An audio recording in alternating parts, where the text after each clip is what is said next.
Welcome to the channel Swastha Foods. Hi ഒരു നമ്മൾ ഉണ്ടാക്കാൻ പോകുന്നത് നാരങ്ങ അച്ചാറാണ്. അപ്പോൾ നിങ്ങൾക്ക് നാരങ്ങയിൽ ധാരാളം വിറ്റാമിൻ സി അടങ്ങിയിട്ടുണ്ട്. അതുപോലെ തന്നെ ഡൈജഷന് വളരെ നല്ലതാണ്. അപ്പോൾ എങ്ങനെയാണ് നാരങ്ങ അച്ചാർ ഉണ്ടാക്കുന്നത് നമുക്ക് നോക്കാം. അപ്പോൾ ലെമൺ അച്ചാർ ഉണ്ടാക്കാൻ വേണ്ടി ഞാനിവിടെ 10 നാരങ്ങ നല്ലോണം കഴുകി തുടച്ച് വെച്ചിട്ടുണ്ട്. നല്ല പഴുത്ത നാരങ്ങ എടുക്കാൻ നോക്കണം. പിന്നെ ഞാൻ എടുത്തേക്കുന്ന കുറച്ച് വെളുത്തുള്ളിയാണ്, 12 വെളുത്തുള്ളി ഇങ്ങനെ നടുക്കൂടെ കീറിയിട്ട്, പിന്നെ ഒരു വലിയ പീസ് ഇഞ്ചി വളരെ ചെറുതായിട്ട് അരിഞ്ഞത്, 2 പച്ചമുളക് വട്ടത്തിലരിഞ്ഞത്, പിന്നെ കുറച്ച് കറിവേപ്പ്. ഇനി നമുക്ക് നാരങ്ങ ഒന്ന് ആവി കയറ്റിയെടുക്കാം. അതിനുവേണ്ടി ഞാൻ ഇഡ്ഡലി പാത്രത്തിൽ കുറച്ച് വെള്ളം വെച്ചിട്ടുണ്ട്. ഇപ്പോൾ വെള്ളം തിളച്ചിട്ടുണ്ട്. ഇനി ഒരു തട്ട് വെച്ചിട്ട് ഓരോ നാരങ്ങ എടുത്ത് വെക്കാം. ഇനി ഇതൊന്ന് സ്റ്റീം ചെയ്തെടുക്കാം.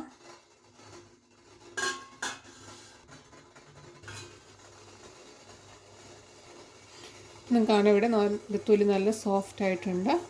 ഒരു 7 മുതൽ 7 മിനിറ്റ് കൊണ്ട് ഇത് സോഫ്റ്റായി കിട്ടും. ഹൈ ഫ്ലെയിമിൽ ഗ്യാസ് ഓഫ് ചെയ്തിട്ട് എടുത്തിട്ട് നല്ലോണം തുടച്ചെടുക്കാം. ഒട്ടും വെള്ളമയം കാണില്ല. അപ്പോൾ നാരങ്ങ നല്ലോണം തുടച്ച് വെച്ചിട്ടുണ്ട്. ഇനി തണുത്ത് കഴിയുമ്പോൾ ഓരോന്നായിട്ട് എടുത്തിട്ട് മുറിക്കാം. ഇങ്ങനെ 4ആയിട്ട് മുറിക്കാം. ഇങ്ങനെ അപ്പോൾ എല്ലാ നാരങ്ങയും ഞാനിവിടെ 4ആയിട്ട് മുറിച്ച് വെച്ചിട്ടുണ്ട്. ഇനി എങ്ങനെ ഉണ്ടാക്കുന്നതെന്ന് നോക്കാം. ഈ ഇനത്തിലോട്ട് ഉപ്പിട്ട് കൊടുക്കാം. നല്ലോണം ഒന്ന് മിക്സ് ചെയ്യുക.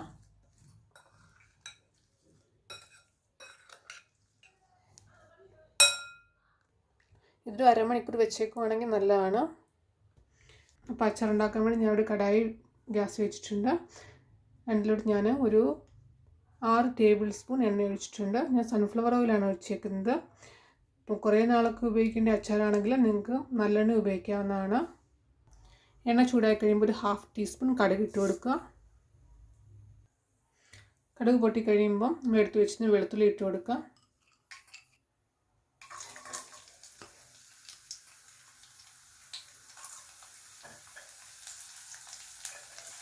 ഇഞ്ചി അരിഞ്ഞിട്ട് കൊടുക്കാം.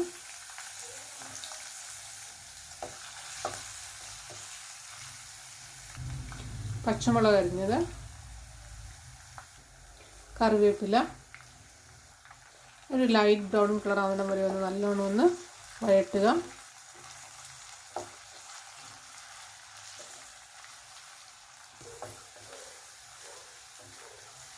ഉള്ളിയൊക്കെ നല്ല വഴണ്ട് വന്നിട്ടുണ്ട്. ഇനി നമുക്ക് മസാല ആഡ് ചെയ്യാം. കാൽ ടീസ്പൂൺ മഞ്ഞൾപ്പൊടി, ലോ ഫ്ലെയിമിൽ വെക്കണം. പിന്നെ ഞാൻ എടുത്തേക്കുന്നത് മുളക് പൊടിയാണ്. ഒരു 2.25 ടേബിൾ സ്പൂൺ മുളക് പൊടി, 1/2 ടീസ്പൂൺ കായം പൊടിച്ചത്, ഒരു 3/4 ടീസ്പൂൺ ഉലുവ പൊടിച്ചത്, ഒരു 1 ടീസ്പൂൺ കടുക് പൊടിച്ചത്. ഒന്ന് ചൂടാക്കുക.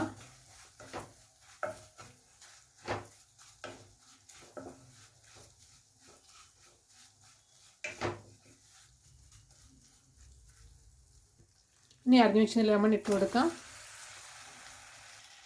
കുറച്ചും കൂടി ഉപ്പിട്ട് കൊടുക്കുക. നല്ലോണം മിക്സ് ചെയ്യുക. ഇപ്പം ഗ്യാസ് ഓഫ് ചെയ്യാവുന്നതാണ്. ഗ്യാസ് ഓഫ് ചെയ്തിട്ട് ഒന്നുകൂടി നല്ലോണം മിക്സ് ചെയ്യുക.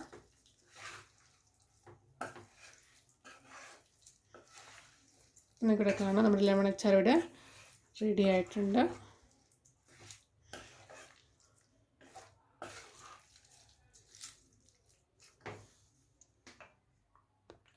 നല്ലോണം തണുത്ത് കഴിയുമ്പോൾ നമുക്കൊരു ഗ്ലാസിൻ്റെ ബോട്ടിലിട്ടിട്ട് അടച്ചു വെക്കാം. നമ്മുടെ ലെമൺ അച്ചാർ ഇപ്പോൾ നല്ലോണം തണുത്തിട്ടുണ്ട്. ഇനി ഒരു ഡബ്ബയിലോട്ട് ഇട്ട് കൊടുക്കാം. അപ്പോൾ വീഡിയോ ഇഷ്ടപ്പെട്ടെങ്കിൽ എല്ലാവരും ലൈക്ക് ചെയ്യുക. ചാനൽ സബ്സ്ക്രൈബ് ചെയ്തിട്ടില്ലെങ്കിൽ സബ്സ്ക്രൈബ് ചെയ്യാൻ മറക്കരുത്. സബ്സ്ക്രൈബ് ചെയ്യുമ്പോൾ ബെല്ലൈക്കൺ ക്ലിക്ക് ചെയ്യുക, ഓൾ ഓപ്ഷൻ സെലക്ട് ചെയ്യുക. നിങ്ങളുടെ അഭിപ്രായങ്ങൾ കമൻറ്റ് ബോക്സിൽ ഇടുക. Thank you.